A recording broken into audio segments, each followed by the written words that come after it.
How did you get into acting? Well, I've always been in acting. My mom actually got accepted into Juilliard when she was really Ooh. young. So Shout her out real she's quick. Shout out your mom. yeah, shout out to my mom, Alicia Garrick. She's a pastor and a doctor now. So Dr. Pastor Alicia Garrick. Shout out to my mom in the Okay. church Harvest Center.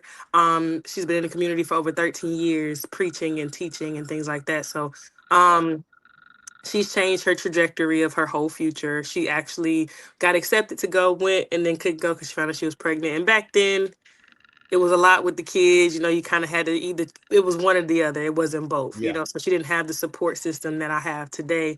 But at the same time, she always made sure that we were studio babies. So I would go watch her in the studio. I would go watch her in stage plays. I would go watch her singing and acting. So it's kind of something that I grew up watching and seeing and then being part of, like drama and all those things. Sometimes with people, you gravitate towards it more than others.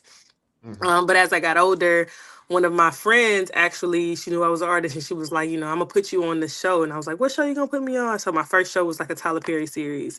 Then we did BMF, and then after that, I ended up being the understudy on the Color Purple movie musical for Fantasia and Danielle Brooks, who played Sophia and Celie. So yeah, kind of skyrocketed Hell yeah. after I met Oprah. I keep getting bookings, so yeah, pretty dope. That is pretty dope. Mhm. So I was gonna ask you, we was gonna get to that whole Oprah situation and Mhm. working on that movie. Gotcha. So as an so how does that work as an understudy for a movie based off a play? So was So that like one of so the characters? you get their lines, you read their lines, and you kind of wear the same colors, you're the same size, height, weight. Everything is kind of similar, very similar to, it's kind of almost being like a double in a film.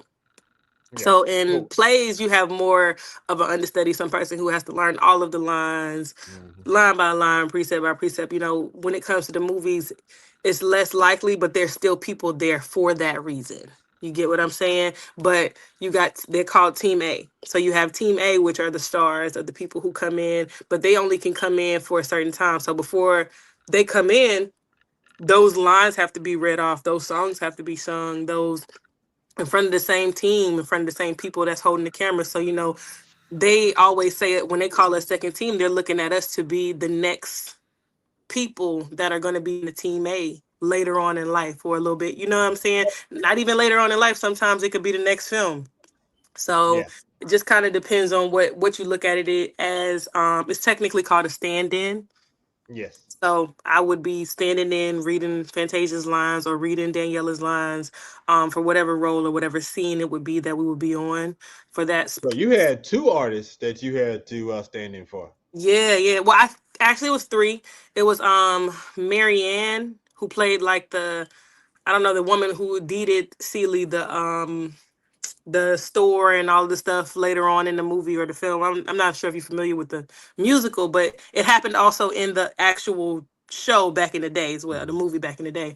But I stood in for three people actually. So it was Marianne, it was Celie, and it was Sophia. So all those roles, I had to read those lines, I got those papers, I had to dress up and I had to look like them. I had to, while they positioned the cameras to get them like a certain lighting or a certain way.